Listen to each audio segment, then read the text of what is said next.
Chères Polynésiennes et chers Polynésiens, je suis particulièrement heureux d'être à vos côtés et de pouvoir vous adresser tous mes vœux de santé, de réussite et de prospérité pour cette année 2015.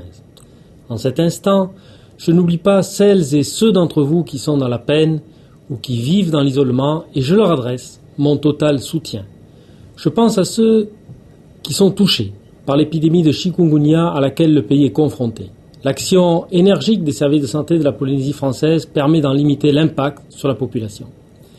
Je souhaite ce soir vous délivrer au nom de l'État un message d'optimisme, de confiance et de cohésion à l'aube de l'année 2015. Un message d'optimisme car chacun de vous recèle une partie de la richesse et du dynamisme de ce territoire. Depuis mon arrivée en Polynésie française, il y a 16 mois, je suis allé à votre rencontre, à la rencontre des archipels, des îles, des communes et de votre culture. Partout, j'ai fait la découverte de personnalités remarquables, de talents exceptionnels. Je salue votre énergie et vous encourage à persévérer dans vos activités et vos projets en restant résolument engagés. Un message de confiance, car la Polynésie française évolue dans un monde complexe où les difficultés existent, mais ne doivent jamais conduire à la résignation ou au fatalisme. Au contraire, ces difficultés sont autant de défis que nous devons savoir relever tous ensemble. Un message de cohésion enfin en ces temps difficiles.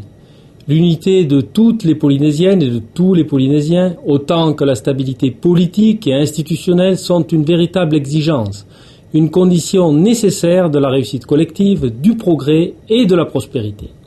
En 2015, il n'y aura pas d'autre bataille à lancer que celle pour la croissance économique et l'emploi. Je connais la mobilisation du président Édouard Fritsch, de son gouvernement, des représentants de l'Assemblée et de tous les élus du territoire, en particulier des maires, sur ce sujet central qui reste notre préoccupation première. Bien entendu, l'État continuera en 2015 à soutenir la Polynésie française.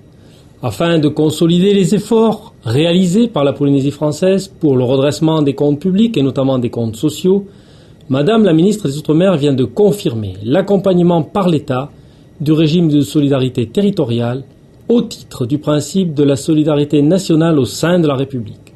L'État va également continuer à œuvrer en faveur du développement économique et de l'emploi au travers de dispositifs contractuels qui nous permettent de financer d'importants chantiers de construction, qu'il s'agisse de routes, de ports ou d'aéroports. Avec le nouveau contrat de projet, nous renouvellerons dans quelques semaines avec le pays un outil essentiel de partenariat en y associant pour la première fois les communes.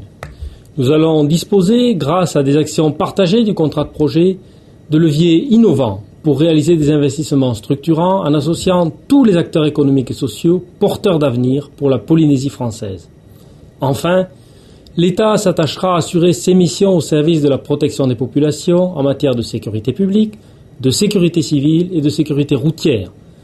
L'action des forces de l'ordre dans ce domaine nous a permis, cette année, de préserver 9 vies par rapport à 2013. C'est autant de familles qui n'ont pas été accablées par le drame de perdre un être cher dans un accident brutal. Dans tous ces domaines, la mobilisation des services de l'État reste intacte, elle est même encore plus déterminée. À l'aube de cette nouvelle année, je vous renouvelle mes vœux les plus chaleureux de bonheur au sein de vos familles et avec tous vos proches. Bonne année et Yaurana ite mataiti api.